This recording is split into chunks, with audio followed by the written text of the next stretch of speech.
I stood in the garage, staring at the set of gleaming tools that had appeared overnight. The wrenches, drills, and saws were pristine, their metallic sheen almost blinding under the fluorescent light.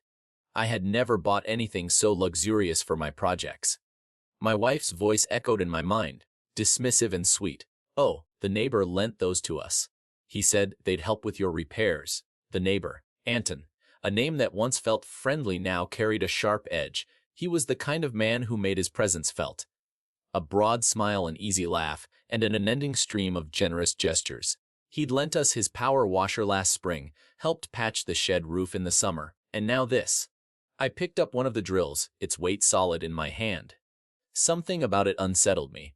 Anton's generosity had started to feel intrusive, as if he was laying claim to parts of our life I hadn't realized were vulnerable.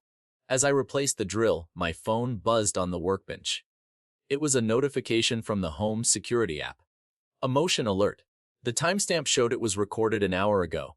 I tapped to play the clip, expecting to see a squirrel or a delivery driver. Instead, it was Anton.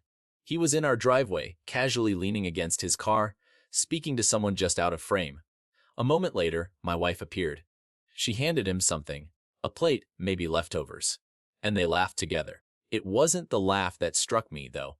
It was the way her hand lingered on his arm, a gesture so fleeting yet intimate that my stomach churned. "Honey, are you down there?" Her voice called from the kitchen above. I locked the phone and shoved it into my pocket, my mind spinning with questions I wasn't ready to confront. The dining table was set, candles flickering softly in the dim light, their golden glow casting shadows across the room. My wife, Alina, moved gracefully between the kitchen and the table, her laughter light and effortless as she recounted a joke Anton had apparently told her earlier in the day. "He's really something, isn't he?" she said, placing a steaming bowl of pasta in front of me. "Always so helpful, always so charming. Did you know he organized a charity drive for the neighborhood last month?" I managed a weak smile, twirling the fork in my hand as I studied her face. There was an energy about her tonight, kind of warmth I hadn't seen in a while. It unsettled me.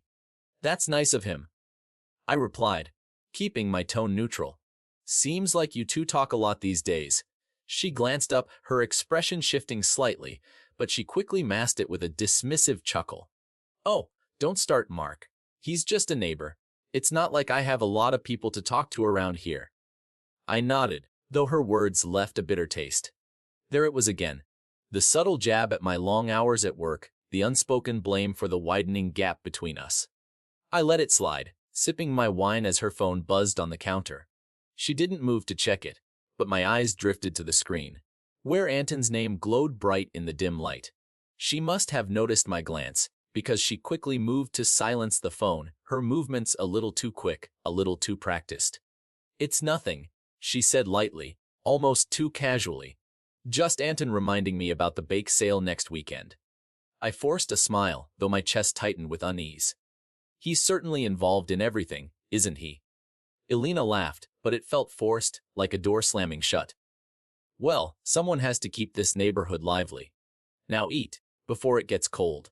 I took a bite, chewing mechanically as my mind replayed the security footage I'd watched earlier, her hand on his arm, their laughter, the look on her face now.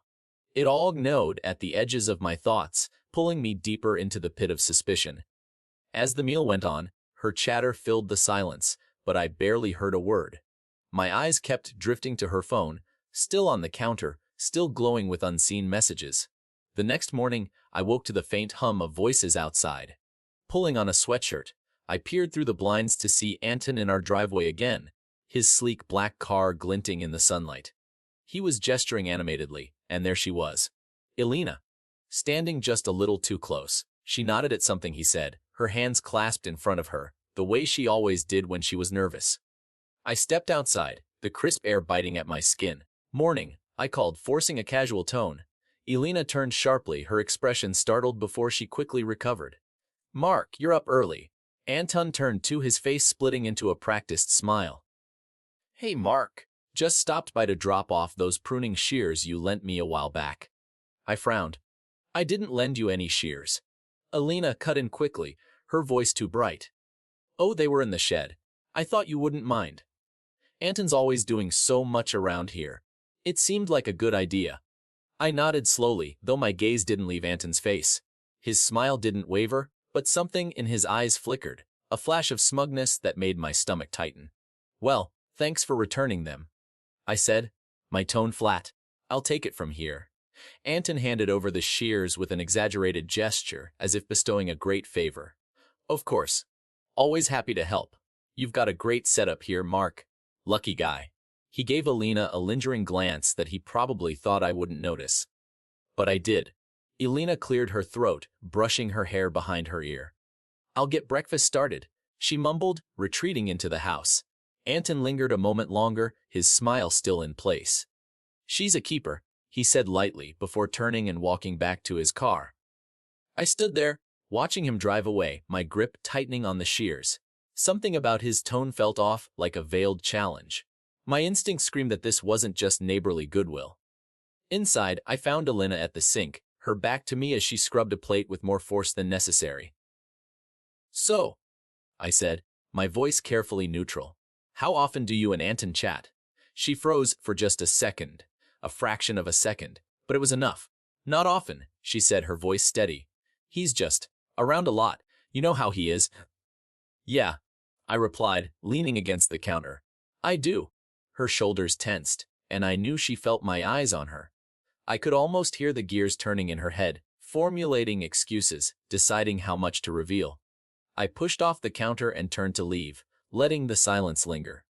The less I said, the more it would weigh on her.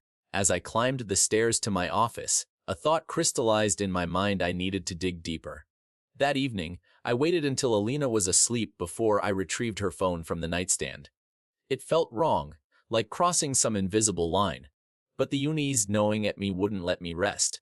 The screen lit up, her lock screen wallpaper a photo of the two of us from a year ago, smiling on a beach.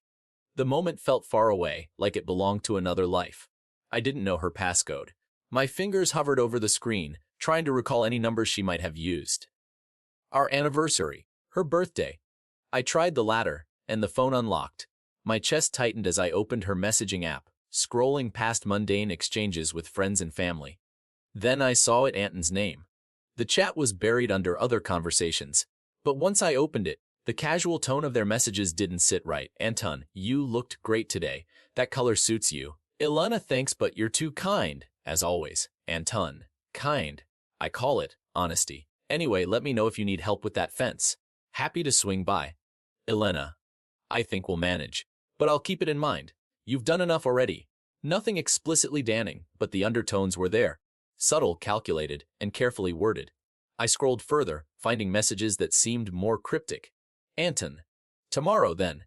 Usual time." "Elena, I try but no promises. Things are hectic here." "Anton. I'll make it worth your while." My chest felt like it was caving in. Usual time. What did that mean? I couldn't recall any recent plans involving him, at least not ones I was privy to. The floor creaked behind me. I spun around, clutching the phone like it was evidence in a courtroom. Elena stood in the doorway, her expression a mixture of confusion and anger. "What are you doing with my phone?" My mind raced for an excuse, but the words wouldn't come. She stepped closer, her voice rising. "Mark, answer me. Why are you going through my messages?" I placed the phone on the nightstand, my voice quiet but firm. "You tell me, Elena. What's going on with you and Anton?" Her face paled, the defensive anger melting into something more vulnerable. She looked away, her hands fidgeting with the hem of her pajama top. "It's not what you think," she said, barely above a whisper. I crossed my arms, my voice sharper now. "Then tell me what it is. Because from where I'm standing, it looks a hell of a lot like something." She hesitated, her lips parting as if to speak, but no words came. The silence stretched, heavy and unbearable, until finally she turned and walked back to bed without another word. As I stood there, my heart pounding, I knew one thing for certain: I couldn't let this drop. Whatever she wasn't saying, I would find out. The next day, I decided to confront Anton. Not directly. No, that would tip my hand too early. But subtly, in a way that might force him to reveal something without realizing it. He was outside, trimming the hedges along his property line, his polished demeanor as unshackable as ever. "Morning, Anton," I called, walking up with a coffee mug in hand, keeping my tone casual. He glanced up and grinned, wiping his hands on his jeans. "Mark, how's it going?" "Good," I replied, leaning on the fence between our yards. "I've been meaning to ask. What's your secret? You're always so involved. Between work, the neighborhood, helping everyone out, must take a lot of energy." Anton chuckled, his expression smug. "Well, I like to stay busy. Keeps me sharp. Besides, it's nice to feel needed. You know." "Yeah," I said slowly, studying his face. "Alina was saying you've been a big help lately. She really appreciates it, Ba." His grin widened, and he shrugged. "She's great. You're a lucky guy, Mark." The words felt like a dagger, their sincerity masking something sharper. I let out a short laugh, feigning amusement. "Lucky? Sure, but between us, she's been acting a bit off lately. You haven't noticed anything, have you?" He hesitated for a fraction of a second, a flicker of something crossing his face before his mask slipped back into place. "Off? Nah, not that I've seen. Maybe she's just stressed. Women, you know how it is." His dismissive tone set my teeth on edge, but I forced myself to nod, playing along. "Yeah, maybe. Anyway, I should let you get back to it. Don't let me hold you up." Annan raised a hand in a friendly wave as I walked back toward the house, but the tension in my shoulders didn't ease. His reaction had been subtle, almost imperceptible, but it was enough to confirm my suspicions. He knew something, maybe more than I did. Inside, Elena was at the kitchen table, flipping through a magazine, her face a mask of calm. I couldn't tell if she was genuinely relaxed or trying too hard to seem unbothered. I grabbed a drink from the fridge and leaned against the counter, watching her. "Ran into Anton outside," I said casually. "He's always so attentive, isn't he?" Her eyes flicked up, her smile faltering for the briefest moment before she recovered. "He's just a good neighbor, Mark. You're reading too much into it." "Am I?" I asked, my tone sharper than I intended. Her shoulders tensed and she set the magazine down, meeting my gaze. "What is this really about? You're acting paranoid." I crossed my arms, my voice low. "Maybe I am. Or maybe there's something you're not telling me." She opened her mouth to respond, but before she could, her phone buzzed on the table. We both looked at it, the air between us crackling with tension. Anton's name flashed on the screen, followed by a single word: "Soon." Alina snatched the phone, her expression a mix of panic and anger. "This is ridiculous," she said, standing abruptly. "I don't have to explain myself to you." I stepped closer, my voice cold. "No. Then maybe I'll ask Anton. He seems to have plenty to say." Her face paled, and for the first time, I saw fear in her eyes. She turned and walked out of the room, slamming the door behind her. I stood there, the silence ringing in my ears, and for the first time, I realized just how deep this ran. Whatever was happening, it wasn't innocent, and I was done pretending it might be. That night, I sat in my office, the faint glow of the computer screen illuminating the room. The chat logs on Alina's phone replayed in my mind, Anton's smug responses, her defensiveness, and the cryptic message. "Soon." It wasn't enough to accuse her outright, but it was too much to ignore. I needed proof, something undeniable. I logged into the security camera app. It was a new system, something I'd installed months ago after a string of break-ins in the neighborhood. I hadn't thought much of it at the time, but now it felt like a lifeline.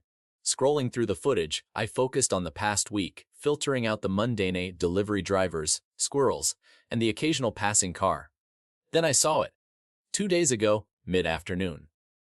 Anton's car in the driveway. He was standing at the front door, his posture casual, but something about the way he leaned closer to Alina as she answered sent a jolt through me. There was no audio, but their body language said more than words could. She laughed at something he said, tucking her hair behind her ear, a gesture I recognized all too well. My jaw tightened as I fast-forwarded. A few minutes later, Anton stepped inside, and the door closed behind him. He stayed for nearly an hour. I leaned back, my hands gripping the edge of the desk. The footage was damning, but not enough to fully explain what had happened inside. My mind spiraled with possibilities, each one worse than the last. The soft creak of the floorboards outside my office snapped me back. Alina stood in the doorway, her face pale, her arms crossed over her chest. "You've been in here for hours," she said quietly. "What are you doing?" "Working," I replied, my voice clipped. "Why?" She hesitated, her gaze flicking to the screen. I minimized the footage, but not fast enough. Her eyes narrowed. Is that the security camera app? I didn't respond, my silence answering for me. She stepped closer, her voice rising. Are you spying on me now, Mark? Is that what we've come to? I stood, my chair scraping loudly against the floor. What do you expect me to do, Alina? You're hiding something. Don't stand there and act like I'm the one in the wrong. Her mouth opened, but no words came. She looked away, her hands fidgeting as if searching for an excuse. This is ridiculous, she muttered.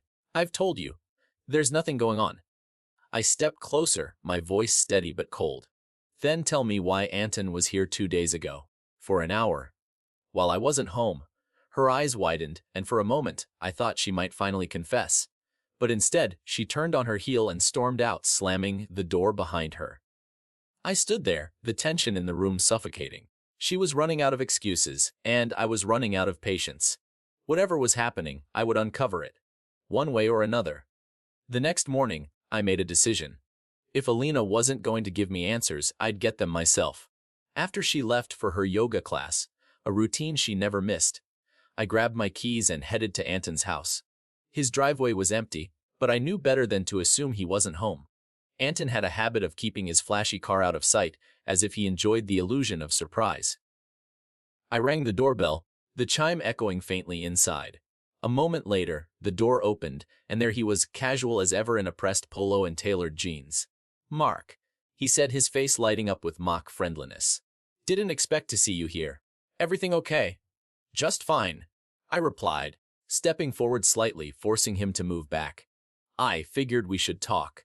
His smile faltered for a split second, but he recovered quickly, gesturing for me to enter. Of course. Come on in. The house was immaculate, every surface gleaming like a showroom. It reeked of calculated perfection, much like Anton himself. I followed him into the living room, where he motioned for me to sit. I remained standing. What's on your mind, Mark? He asked, his tone breezy, as if this were a casual chat between neighbors. I crossed my arms, my gaze locking onto his. I think you know exactly what's on my mind. He chuckled, shaking his head. You're going to have to be more specific. I took a step closer, my voice low but firm. Cut the act, Anton. I know you've been spending time with Alina. A lot of time. And I don't believe for a second it's just about bake sales and fences. For the first time, his confidence cracked. His smile faded, and a shadow passed over his face. Mark, I don't know what you think is going on, but... You were in my house 2 days ago, I interrupted. For an hour, while I wasn't home. So why don't you tell me what you were really doing there? His jaw tightened, and he looked away, his hands resting on his hips. Look, he said finally, his tone measured. Alina's been going through a lot. She needed someone to talk to. Someone who isn't her husband. I snapped, my voice rising. He held up his hands as if to calm me. I'm not the enemy here, Mark. Whatever's going on between you two, that's your business. I've only ever tried to help. Help, I repeated, incredulous. By sending her late-night messages. By showing up uninvited. By. She came to me. He cut in, his voice sharp now. She needed someone to confide in. If that makes you uncomfortable, maybe you should ask yourself why. The words hit like a blow, but I refused to let them land. Don't turn this on me, I said coldly. I know what I saw, and I'm not done digging. Anton's expression darkened, his easy charm replaced with something harder. Careful. Mark. Sometimes the truth isn't what you want it to be. I stared at him, my fists clenched at my sides, the weight of his words hanging heavy in the air. Without another word, I turned and left, slamming the door behind me. As I walked back to my house, my mind churned with anger and doubt. Anton had revealed more in his defensiveness than he probably realized, but his cryptic warning stuck with me. What truth was he talking about? And why did it feel like I was teetering on the edge of something far darker than I'd imagined?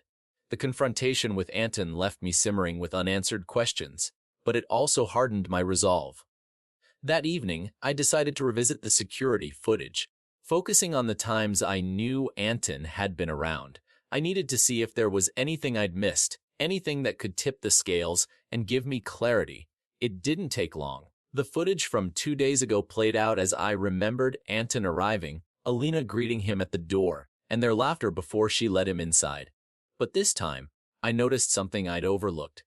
The way she glanced over her shoulder before closing the door, as if checking to see if anyone was watching. I fast-forwarded. An hour later, Anton reemerged, but he wasn't alone. He carried a small bag, the contents concealed, as Alina followed him to his car. She handed him something, small and metallic, and whispered something I couldn't make out. Then, with a lingering touch on his arm, she stepped back inside. My stomach churned. What was in that bag? And what had she given him? I scrubbed through more footage, going back days, weeks, even months. Patterns began to emerge. Anton's visits when I wasn't home, Elena's sudden errands that coincided with his schedule, their quiet exchanges that felt more intimate with each passing glance. My heart pounded as the pieces clicked into place. This wasn't just flirtation or poor boundaries. It was calculated, coordinated, and far more serious than I'd imagined. The next morning, I decided to follow her. She left at her usual time for yoga, her demeanor calm and unbothered, as if last night's argument had never happened. But instead of heading to the gym, she drove past it, turning onto a quiet side street lined with office buildings. I trailed her at a safe distance, my pulse racing. She pulled into the lot of a nondescript building, the kind you'd pass 100 times without noticing. I parked a block away and waited, watching as she stepped out of the car and adjusted her coat, her movements deliberate and composed. Moments later, another car pulled in. Sleek black sedan I recognized all too well. Anton. He stepped out, dressed sharply as always, his expression serious. They exchanged a brief glance before heading inside together. I sat there, my hands gripping the steering wheel, my breath shallow. This wasn't just an affair, it was something more. Something secret. Something dangerous. I debated following them inside, but instinct held me back. Instead, I snapped a few photos with my phone, documenting their meeting. Whatever they were doing, I needed evidence. This wasn't just about saving my marriage anymore. It was about uncovering the truth, no matter how deep it went. As I waited in the car, my mind raced with possibilities. Were they laundering money, hiding assets, engaged in something illegal? The more I thought about it, the more I realized I wasn't just uncovering a betrayal. I was walking straight into a conspiracy. When they finally emerged, nearly an hour later, their expressions were grave. Anton carried a briefcase now, his grip tight, while Alina clutched her purse as if it contained something equally important. They didn't speak as they parted ways, each heading back to their cars. As she drove off, I started my car and followed, my determination crystallizing into a single thought: whatever they were hiding, I would find it. And when I did, there would be no escaping the consequences. Elena arrived home later than usual that evening, her keys jangling loudly in the quiet of the entryway. I was in the living room, the dim light of the TV casting flickering shadows on the walls, but I wasn't watching. My focus was entirely on her. "You're home late," I said, keeping my tone casual. She hesitated just for a second before slipping off her coat. "Traffic was bad. You know how it is." I nodded slowly, my gaze never leaving her. "Busy day." Her hands stilled on the buttons of her coat, and she looked at me, her expression guarded. "Just the usual." "Why?" "No reason," I replied, leaning back on the couch. "Just curious." Her eyes narrowed slightly, but she said nothing, disappearing into the kitchen. I waited until I heard the clink of glass before following her. She was pouring a glass of wine, her movements deliberate, almost too calm. "Elena," I said, my voice steady, "where were you today?" She froze, the bottle poised mid-pour. "What do you mean?" I stepped closer, my arms crossed. "You didn't go to yoga. I saw you." Her face paled, and for a moment she looked like a cornered animal. "You followed me?" she asked, her voice a mix of disbelief and anger. "I didn't have to," I said, my voice cold. "Your actions are speaking loud enough." She set the glass down with trembling hands, her lips pressing into a thin line. "This is ridiculous, Mark. I don't have to explain every little thing I do. You do when it involves sneaking around with Anton." I shot back, my anger finally boiling over. "Don't stand there and lie to me, Elena. I saw you two at that building. What the hell is going on?" Her eyes widened, her defenses crumbling for the briefest moment before she scrambled to rebuild them. "It's not what you think," she said, her voice cracking. "It's complicated." "Complicated," I repeated, stepping closer. "Try me." She opened her mouth to speak but faltered, her gaze darting away. It's about the business." Anton's been helping me with something. Something I couldn't talk to you about. What? Helping you with what? I demanded. And don't even think about lying to me. Her hands fidgeted with the edge of the counter, and I could see the war waging inside her, whether to tell me the truth or to double down on her secrecy. Finally, she looked up, her eyes glistening with unsheathed tears. It's about the money. What money? I asked, my patience wearing thin. Core savings, she admitted, her voice barely above a whisper. I made a mistake, Mark. A huge mistake. And Anton. He's been helping me fix it. The words hit me like a punch to the gut. What kind of mistake? She hesitated, her gaze dropping to the floor. I invested it. All of it. In something I thought was safe, but it wasn't.